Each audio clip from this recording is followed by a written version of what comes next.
All right, Joe, looking at what is trending on the web right now. What do we got over here, Joe? Yes. Well, you know, Powerball is on everybody's mind. Oh, of course it is. Well, 2 tickets, I hate those ads, those funky ads. Hey, 2 Powerball tickets worth $1 million were each sold in Maryland. Nobody matched all 6 numbers, but 2 $1 million tickets were each sold in Maryland. Maryland's getting good at this. Yeah, check your trash, right? There was another $1 million one in Bowie not too long ago, so we're going to keep up with that now. In case you're not paying attention, the Powerball jackpot soars to a whopping $1.5 billion. Can you get a close-up on it? $1.5 billion is the 3rd largest in U.S. history. What are you doing with $1.5 billion? I already told everybody if I win 1.5, I'm going to own Bethesda. It's going to be called Joetown, and it's going to be way different. You think this is gentrified? Oh, you ain't seen nothing yet.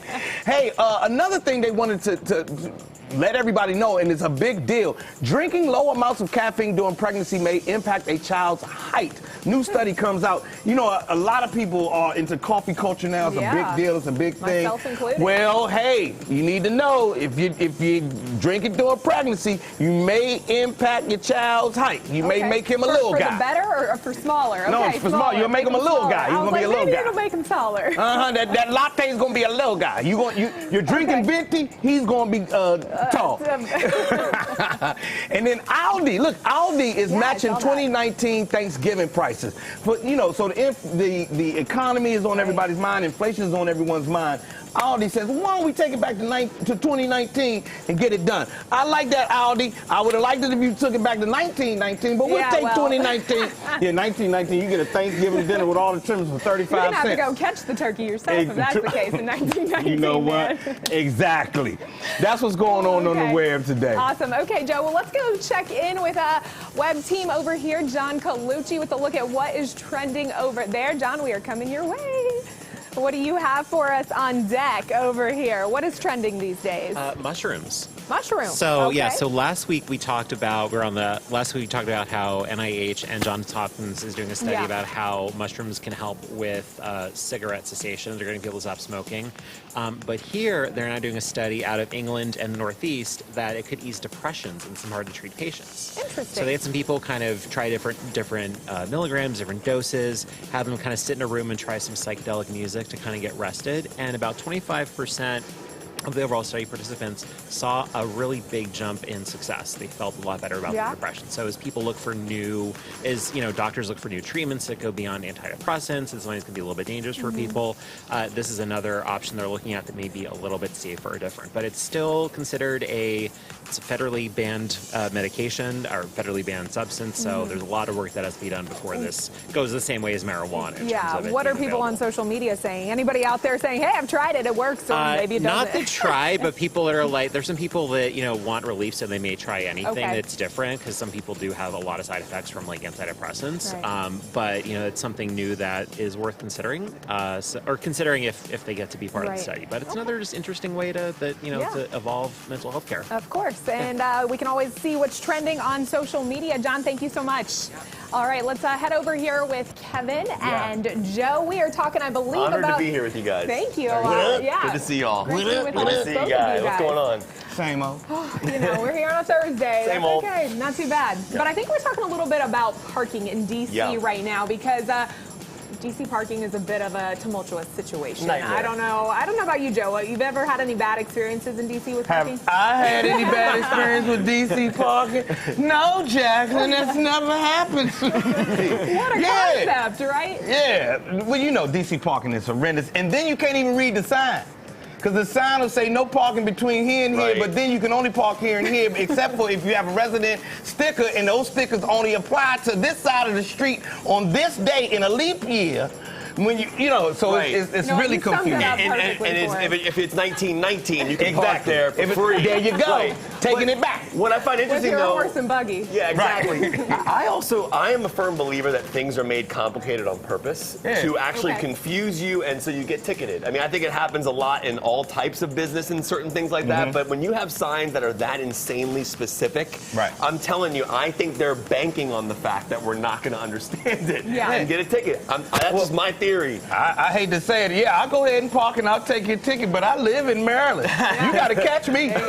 You got to catch me. Well, let me tell you guys about a new proposal. It's kind of got people talking about this whole D.C. parking situation that would actually shrink the size of zones where D.C. residents can park for free on the street. Even better, right? Not.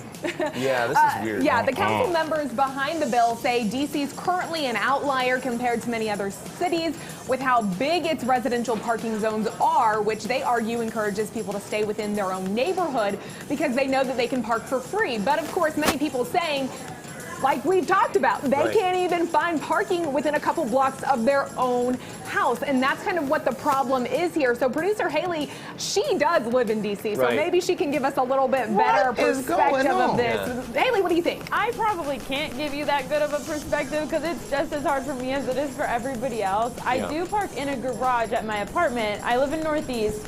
But if I was trying to find street parking, I would not be able to park within 5 blocks of where I live. And when you're walking around at night, that's not really what you want to be doing. So I don't know if this proposal would actually make it easier for anyone, but they do have to figure something out that would, because if you can't park by your house or apartment or anything, what are you doing? Right. And Haylee, this seems to affect more people who be visiting you, right? Is that right? Do I have that right? Okay. If you have someone coming to visit you and they don't have, the Zone 3 sticker on their car, then they can't park in those spots that are near you. So they're going even further away. And then it makes people not want to drive and leave their zone. But in a city that's already not that car friendly, I don't know what their intention there is. Come on out to Maryland. That's all I'm going to say. Come on. I'm in Virginia. We have plenty. If I may, parking in Virginia. I'm okay with that. There's plenty of parking in Prince George's County. Please come on. All my friends can park in my driveway. Park in Maryland right in my driveway. Be careful what you offer, because people are going to take you up on that. Come on. I'm okay. But I can't imagine if I paid all that money to live in this city, which is extremely expensive, and then I can't park. And the council members are saying maybe I could walk another block or two to find park. Nah. Well, and then we got to talk about we won't get into this, but that's a whole other aspect, is the crime aspect of this in D.C. right now. I mean, really high levels, and how that plays into parking, like Haylee mentioned, 5, 6, 7 blocks away from where you live. That's no good. And then Haylee parks in the garage. I would imagine the garage rates are probably skyrocketing. I mean, like I remember you have to pay for that. You have to own the parking space. The spot. It comes with you. $200, $300 a month or something like that. I mean, come to Maryland. We have plenty of parking in Prince George's County. All right, well, we can talk about this for the next time. So you want to give out your address on the air? No, don't even play with me. Don't even play with me, Kevin. Now you about to start a fight at home. Don't do that. Don't do that, Kevin. Okay, well, let's move on. We're going to talk a little bit now about Christmas time. Here we are, November 3rd. We're already talking about this? Okay. Okay. Yesterday, we talked about Mariah Carey declaring it is officially Christmas season. Now, Starbucks is doing the same. The coffee chain's holiday menu launched today, as did their famous red cups. I've already seen several here in our newsroom. All over social media as well. Always a highly celebrated day, but also controversial because it does start so early. This is the 25th year of Starbucks holiday cups. The holiday menu kind of evolved over the years. It now includes favorites like the sugar cookie almond milk latte, toasted white chocolate mocha. Wow. How do you order that and remember the name? They have it on the list. I know. How do you order that and not get beat up? Right. I still say large and small and medium when I order coffee. I'm not buying into the venti stuff. The venti grande. I just knew it because I had been in a Starbucks. But if I go to Starbucks, coffee, Americano, that's the only exotic thing I know.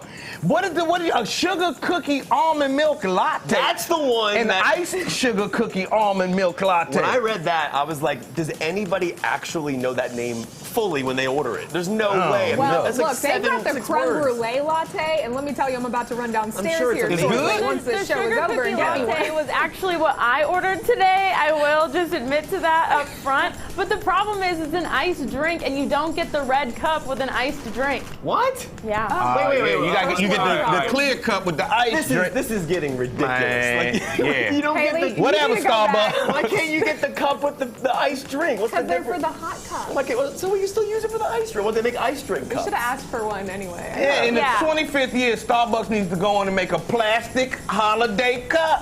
Gift of I the time, think- Starbucks. I think we need Joe probably to try some of these drinks because I know already they're probably too sweet for his taste, but Oh my gosh, that would be I mean, great. I like sweet kind of. You're right. It's probably too sweet. I'm not drinking I'm an the same ice. way. What was it? An ice? Iced Sugar cookie. sugar almond cookie, latte. sugar almond cookie. milk, I couldn't imagine. latte with oat milk, and I have no Look, idea. there's Here's another all I'll one say. here, I too. couldn't Irish imagine- cream cold brew. What about that one? Do you think you'd be interested? No, It sounds no, a no, little too no, no, no, no, no, no. I drink my no. coffee black and with a little bit of almond milk. Maybe There you that's it. now, see, now we talk. Maybe. Now we talk. I mean, Wow. but I'm also What order- is like dividing the newsroom here? Because I know I've got maybe some if you friends over tried there it, that they've you'd got feel- creme brulee lattes, Abby. Here's what I will say. Here's what I will say. I don't order anything that I don't feel comfortable ordering in front of like my dad or my grandfather. Hey, yeah, let me get that ice milk, iced sugar cookie. My father whipped the dog. So no. Joe, that's why you have to order through the app so then no one has to hear you actually order it out There you loud. go, Haley. There's so the many tip with We it. sneak and get one. Starbucks has turned into like the Cheesecake Factory menu. It's like too complicated now. Yeah. I don't know what to order anymore. That is Heavy true. D, black coffee, no sugar, no cream. Keep All it right, I like feel that. like we gotta. I feel like we gotta try these though. Like maybe we can get Haley to get on board with it. I'm not having a sugar cookie latte, at least not in front of the whole DMV. I No, mean, the it's not almond going milk down. part of it does entice me because I drink almond milk, but I just don't. I mean, I do like sugar cookies. I'm not gonna lie, that one does sound good. Just the name is insane. Kevin. That's all. I know. I'm getting sucked Okay, into but it now. there I know. are a lot of people here as well who like the cup aspect. They get the holiday cup, Sure. and so Okay. maybe they're still getting the like pumpkin spice latte for Right. the month. My stomach just started hurting. Wait, in a holiday cup. I don't and like these cups pumpkin are like you spice keep nothing. them like they're like washable Well, and you stuff. used to, some of them you could, Okay. I but don't- nowadays I think you just They get just the go away paper after you're one. done. Haley, did you? I don't know if she's still there, but I was wondering how that worked. So I don't know. Yeah. All right. All right. Wait, one more time. So Iced sugar cookie. I'm going to Starbucks after this. Y'all want one? No. No? No. I'm good. No. Fine. I'm good. All right, stay with us. We'll be right back. We've got a lot No. more to get to. No. Let's go. All of that, Give it a no. try. No. Have like a little I'm going shot to of it. Pete's Coffee.